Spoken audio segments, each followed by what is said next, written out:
Hey guys, welcome to this brand new MMA channel on YouTube. So, I've been watching MMA and UFC for a long time, and I've decided finally to start doing pre-fight predictions and breakdowns for upcoming UFC cards. So this will be the first of a series, starting with UFC 225, June 9th in Chicago. So the first fight we're breaking down is Clay Guida versus Charles Oliveira. Charles Oliveira is coming in as a late replacement for Bobby Green, who had to pull out due to an injury just 2 weeks out of UFC 225. And like, this is a good matchup, but I do think that Guida versus Green would have been better. But nonetheless, on one side you have Clay Guida, who is a veteran of the sport. He's been around for a long, long time, and he has a really, really solid chin. He likes to stand and trade, stand in the center of the octagon, just trading haymakers back and forth until either he or his opponent drops. But he also doesn't mind going to the ground and has I'd say less than stellar ground game, but still can fend for himself once he's there. On the other side, you have Charles Oliveira, who is typically more favors the ground game more and likes to look for submissions and put his opponents in uncomfortable spots in the cage. However, I think because he's coming in on 2 weeks' notice, I think it's going to be a little bit of a rough weight cut for him. Fighting a guy like Clay Guida, who's had a full fight camp, I think it's just going to be a little bit too short notice, and I have Clay Guida taking this either by second or third round knockout, or could go to the decision. But for this one, I'll take Clay Guida. So for the next fight, we have Joseph Benavidez versus Sergio Pettis. Now, you have Joseph Benavidez, who's coming in after a little over a year of inactivity, versus Sergio Pettis, who's been pretty active the last 2 years. And for this fight, this is mostly going to be a ground battle. Not because Sergio Pettis would like to go there, but because that's definitely where Benavidez is going to try to take it. The only thing I can see hindering Benavidez in this fight is possible ring rust from not fighting for over a year, but still, I don't think it should be too bad. It's not really too much time off. But for Pettis, his last loss to Henry Cejudo was absolutely devastating. It was a dominant performance on the ground by Cejudo, and Pettis looked mostly helpless in that fight. But Benavidez has not lost to anyone except for Demetrius Johnson and Dominic Cruz, I believe. But and I honestly don't see him losing this fight either. So I have Benavidez by either a second round submission, or I could see it going the distance, but definitely Joseph Benavidez. So the next fight we're going to look at is Rashad Evans versus Anthony Smith. And now this is the feature bout on the UFC Fight Pass, and on one side of this you have Rashad Evans, who is likes to go for takedowns. He likes to get some ground and pound in, and but doesn't mind striking. He has pretty good hands, versus Anthony Smith, who is typically a striker, but he has an insanely good heart when it comes to fighting. Like, his nickname Lionheart is definitely well earned and well deserved, because in his last fight versus Thiago Santos, he got knocked down multiple times, but the only time he stopped was that debilitating shot to the body, and the ref had to come in to save him. Evans is on a 4-fight losing streak, and he's old. He's not getting any younger. He's way out of his prime. He's 38 now, and I have I have Anthony Smith winning this fight. Simply because I think he's gonna stuff the takedowns of Rashad and definitely make him pay for it. So I have this as a second round knockout for Anthony Smith. So the next fight we're gonna look at is Ricardo Lamas versus Mirsad Bektic. So talking about the last fights or lead last fight of Ricardo Lamas, that was one of the scariest knockouts I've ever seen. And I've watched this sport for a long time. When Josh Emmett connected with that hook and Lamas hit the ground, his head bounced off the canvas. He was stiff as a board. Now, Mirsad's first loss came in the form of a head kick from Darren Elkins. Now, we were able to see that Mirsad was able to bounce back after that last loss against Godofredo Pepe with and he looked pretty good. Definitely didn't look like that knockout debilitated him or whatever. Definitely improved his skill, if anything. Now, Ricardo Lamas, we haven't seen how badly that knockout affected him. So, personally, for me, this fight is a toss-up. But you can say that Lamas' chin might have taken a hit. Maybe his chin isn't where it used to be because of how severe that last knockout was. But I'm gonna give this fight to Mirsad Bektic. I'm gonna say if it doesn't end in a second round knockout, it's gonna go to the decision. But this one's an absolute barn burner. These guys love to throw hands, don't really go for many takedowns. But yeah, this I'm giving this one to Mirsad Bektic by knockout. So the next fight we're going to talk about is Alistair Overeem versus Curtis Blades. Now this should be an incredible heavyweight scrap, and there's been a little bit of discussion surrounding this fight just because of it got moved to the prelims where it was on the main card while CM Punk stayed on the main card, even though he doesn't have the experience of either of these two. But that's neither here nor there, and we'll talk about CM Punk in a little bit. But on one side, you have Alistair Overeem, who has great takedown defense, versus a guy like Curtis Blades, who typically likes to look for the takedowns, especially if the exchanges on the feet aren't going the way he likes. But at the same time, you have Overeem, who has this infamous glass jaw. I mean, that last knockout with Ngannou was devastating. Like, you want to talk about scary knockouts? That one was worse than the Lamas knockout, 100%. But on the opposite side of the spectrum, you have Curtis Blades, who has this iron jaw, and he's taken shots from guys like Ngannou and Mark Hunt and just kept going. And really, I don't see Alistair Overeem even testing that chin at all. But what I think is going to happen in this fight is you have Curtis Blades, who has these incredible wrestling credentials, and I think he's going to hurt Alistair Overeem on the feet and then go in for a takedown. He's going to get it, finish the fight by ground and pound in the third round or late second. So I have Curtis Blades by late round, late second round stoppage or early third round. So the next fight we're going to look at is the one that everyone's been waiting for ever since CM Punk first stepped in the octagon against Mickey Gall, and that is CM Punk versus Mike Jackson. Now, I might piss a lot of you guys off with what I'm about to say, but just hear me out. So first of all, this fight's a toss-up for me. Like, I personally had to struggle a little bit picking who's going to win. But I think this is going to be a good fight. Not because these guys are experienced, or because they're master practitioners in any form of mixed martial arts, but because the opposite, because they're not. And I think it's just going to be a great showing of just absolute insanity, and we'll see like what happens. But you have CM Punk, who's been training in BJJ, and I believe he's a purple belt now. He's either a purple belt or he's one step up.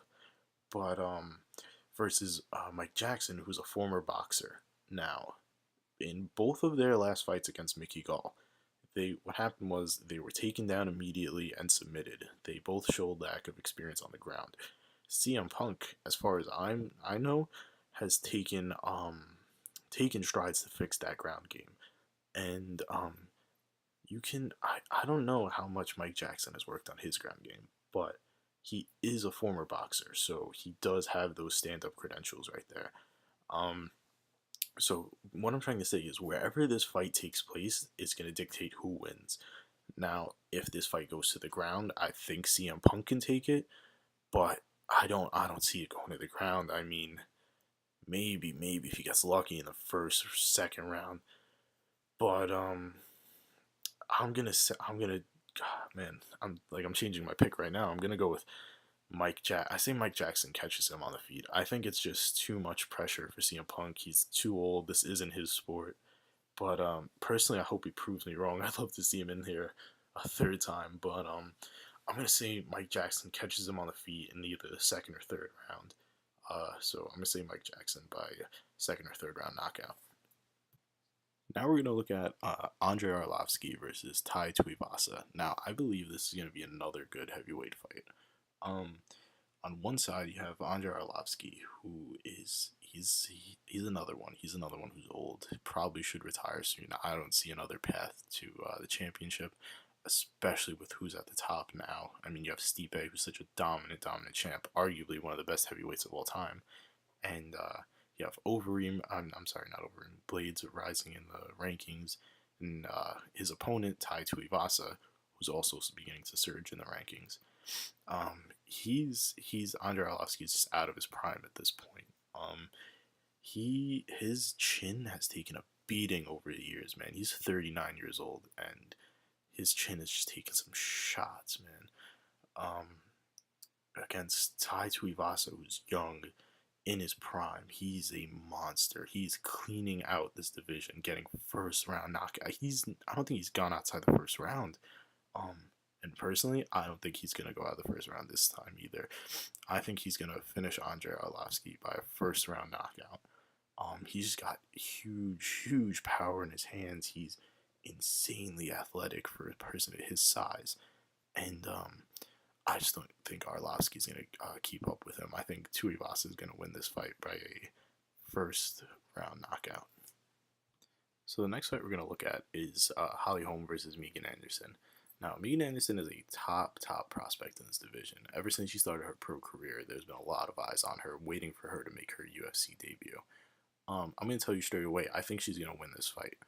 But the only thing I can see phasing her, maybe, is the pressure, just maybe this is just too big of a challenge too soon in her career. Maybe she needed one more fight, maybe she needed one fight in the UFC before this. Maybe this is just like too big of a challenge for her UFC debut. We've seen this with other prospects.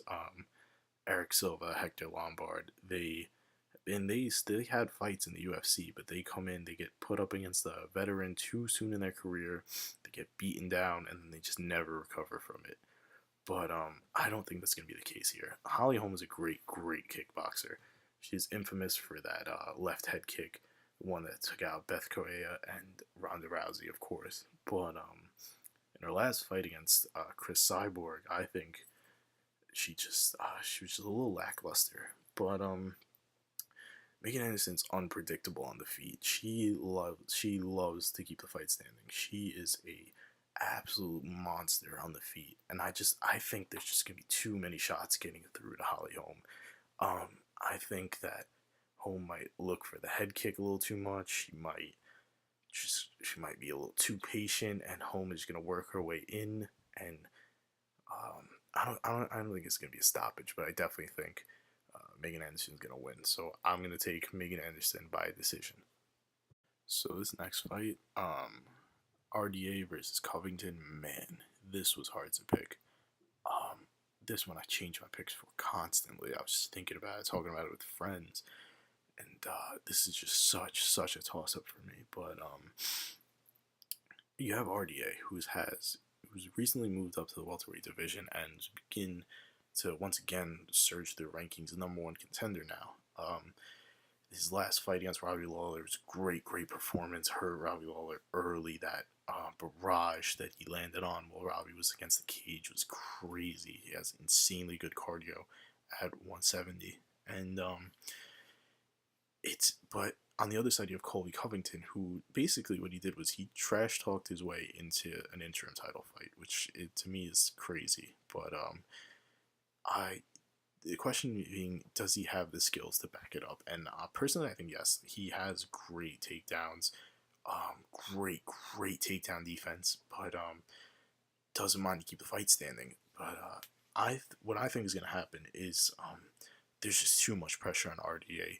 He's gotta go out there, win the interim belt, avenge Brazil because of what Covington said.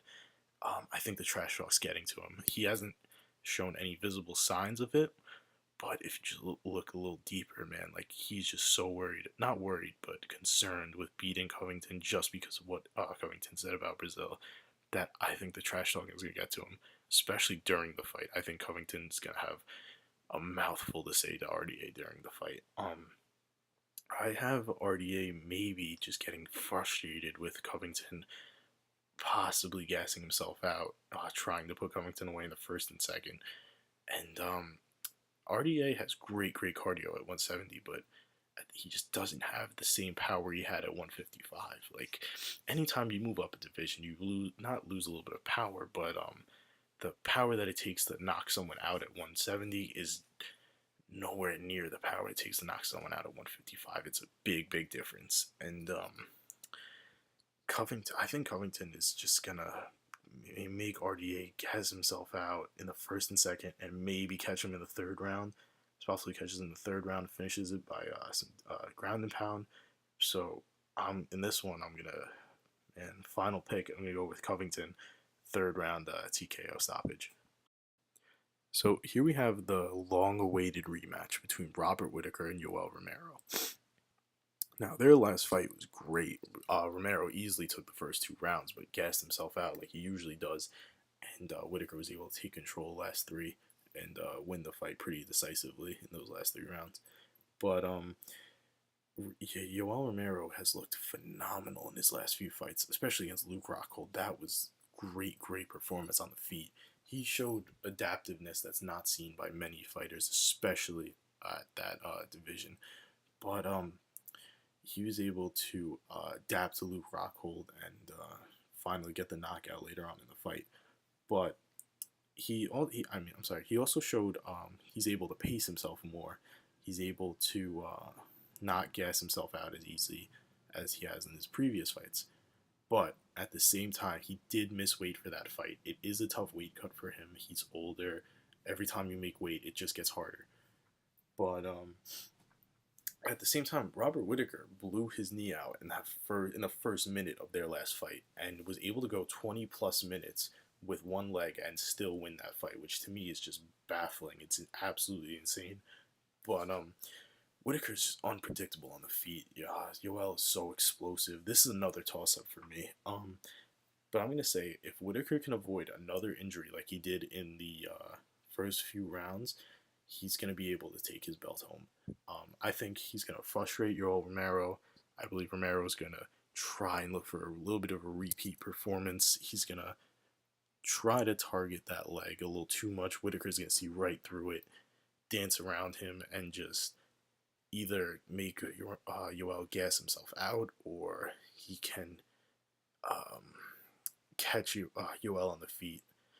But I don't see Romero winning this if he doesn't hurt Whittaker early on. That is, if he even makes the weight. There is a possibility that he will miss weight coming into this fight. I hate to be the pessimist, but it's possible. Like I said, it's a rough weight cut for him. But my final pick is going to be Robert Whittaker probably by another decision. I don't see this guy ending in a finish. If it does end in a finish, it's going to be insanely early. Yeah, like first round by either Yoel as from an explosive barrage that just catches Whittaker cold, or Whittaker by seeing right through a barrage and catching Yoel. But I think typically, probably this is going to be a decision for Robert Whittaker. We're not going to see a new champ at 185. So those are my picks for UFC 225. This is a fantastic card. This is what UFC 223 could have been if Conor McGregor didn't go crazy and damn near kill Michael Chiesa and Ray Borg. But so this is my first breakdown video. Let me know if there's anything I can improve on. If you guys like to see more clips during the breakdowns, more maybe I can go more technical. Just any kind of criticism would be welcomed here, even if it's just telling me I suck and I shouldn't ever do this again. But yeah, I'll probably do these. I'll do these for all the cards. I'll do these for the numbered cards and the fight nights and everything. Even I could talk about the contender series and whatnot. But thanks for watching. Please leave a like, subscribe, and again, let me know what I can improve. See ya.